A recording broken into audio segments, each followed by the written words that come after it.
What's up, world? Hey, man, it's your boy Big V. And Lil V. V two times, you know what I'm saying? Yeah, we back in effect, man. Hey, man, we gonna get right into it, man. You already know I got my man C's on here. You know what I mean? We gonna jump right into story time. You know what I'm saying? We gonna talk about, when he was up Camp Hill, which is a jail in Pennsylvania.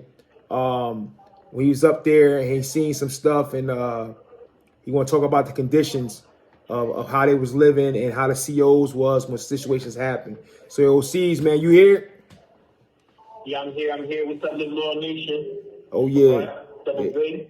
There you go. All right, bro. Hey, I need you to go ahead and drop that story time for us, bro. All right, all right.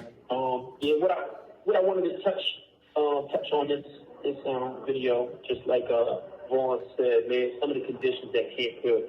I've been through, as you know, 7 state penitentiaries, and Camp Hill was by far the worst.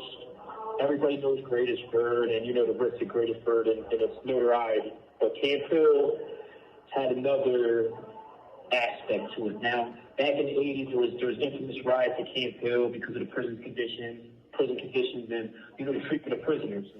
The Stanford vicious, unforgiving. I believe a few people were killed in that incident, but COs, they don't forget, man. So basically, when I came up there, it was 06. It was still bad, man. Since then, there's been some progress, but as I said, Camp Hill was a rough stop. Not only you had the obvious threat of violence from other prisoners, which you have in every jail, you had the threat of violence from COs. And when I say violence, this is not no schoolyard stuff. I've seen vicious beatings, man, and they tell you from the break when you come off that bus, this isn't Greatest. You come from Greatest Camp, but it's not Greatest. This Camp Hill. They start off introducing you to the facility by calling you every type of racial slur they have in their mind that they know of, and they inform you when you first come through them doors. If we are beating somebody, if we're putting our hands, if we're disciplining somebody, if we're jumping, we're doing this, you face the wall. If you don't face the wall, you're going to get it too. So we're told, in these incidences, if they're beating somebody half to death or to death, you got to face the wall, and you can't even turn around to look, let alone help.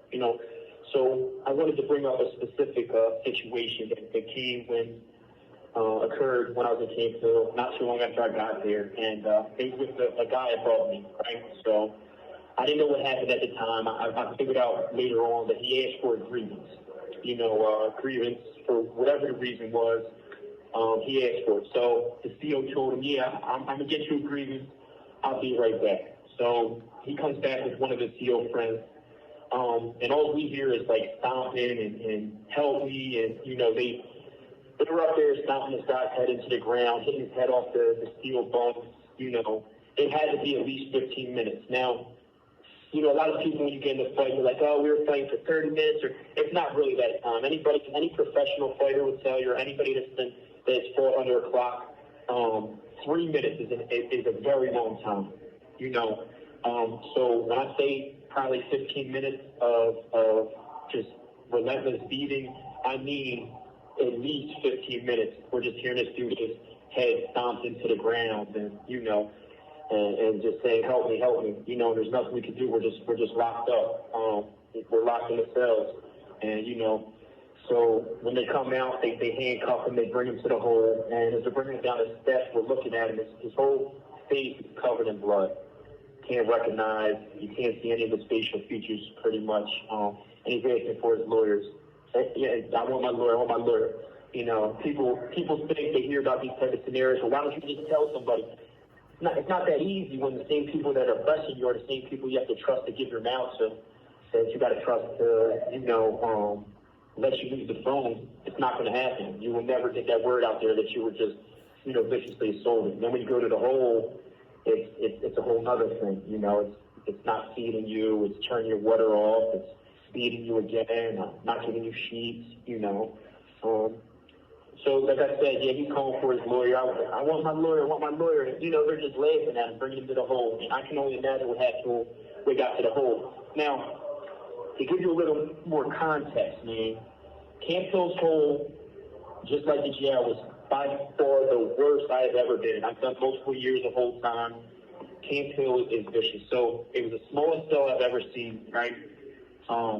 Lengthwise, from wall to wall, was the size of a buck that you couldn't even stretch your feet out all the way on, right? Then you have your toilet, which is connected to a sink, and then a small desk. If you step up out of your bunk, you're at the door. This is how small the cell is. There's no room to walk around. And dudes have done months and years in this home. I was fortunate to only do a few days. On top of that, the roaches, the mice, and then you can't see anybody you're in the hole with. Everybody's on the same side. Across from you is the window. So what they would do, because they were assholes, we're just going to call it like it is. During wintertime, they would leave the windows open. And during summertime, they would shut up. That way we were freezing in the winter. And then when it was hot out, we're just sweating. It was just miserable conditions. Another thing that they like to do for people they didn't like, which I was fortunate to not have to deal with, is they turn your sink water off. Now, your toilet would still work, however they did that. So what you were forced to do is flush the toilet and put your cup in the toilet, and the water coming down before we hit the toilet bowl, you would try to get that in your cup to drink out of. I never did it. They had my cold water off. I only had hot water, so, of course, they didn't go out of their way to turn it on. So I was fortunate enough to at least have a warm drink, even though it wasn't cold. But I know plenty of people who had their sink water off that literally had to drink out of the toilet. So I want you guys to, to ponder that for a moment. If people are drinking out of the same place you defecate at, so that's it's sad, man. And the second time going to Camp Hill, man, I say this, it was a big difference, man. I remember someone asked for a grievance, and I got scared for him, and the guy gave it to him, and that's thanks in part to what was called the Human Rights Coalition, HRC. They work with these type of issues and help change the prison system, and they have done an amazing job. But when I first came through, man, these conditions were vicious, and I don't exaggerate in these stories. If anything, I'm understating the actual fact of what we dealt with in this time, Okay, yeah, man. And I said, man, I appreciate you sharing that, man. Like, y'all need to understand, like I said, he's not lying about nothing he's saying. Like he said, it's some stuff he's not speaking about because we don't want to put that on camera all the way for legal reasons. But with that being said, man, take heed what he's saying. Now he brought up the term grievance. All right, grievance. You probably heard that before because you've seen it in like regular jobs. It's just basically something that it's like something you can write up to complain about something. You know what I mean? When you file a grievance on somebody or something like that. So that's what he meant when he used the term grievance. But just like that, man, like you do something wrong and ain't nothing you can do about it. All you can do is just take that beating and that's it. Like, and then think about that. Like, do you really want to live in a place where somebody can beat you like that? You have 1 minute remaining. And you can't do nothing about it. But hey, man, you want to leave them anything? C's?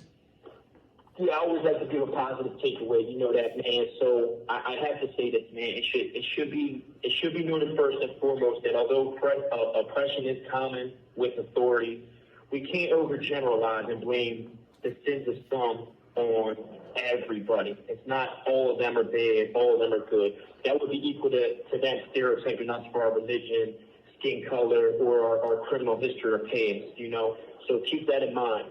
However, when oppression does present itself and you're in the presence of it or you come to know, it has to be stopped and checked. It has to be stopped.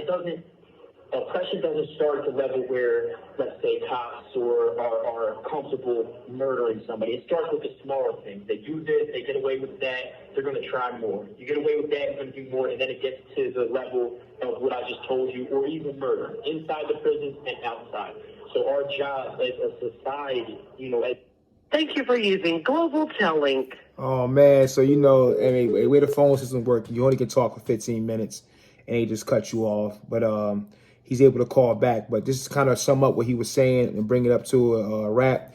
He was just saying, like, when people are doing these injustices, it starts by something small. And the fact is, they don't get checked when that happens.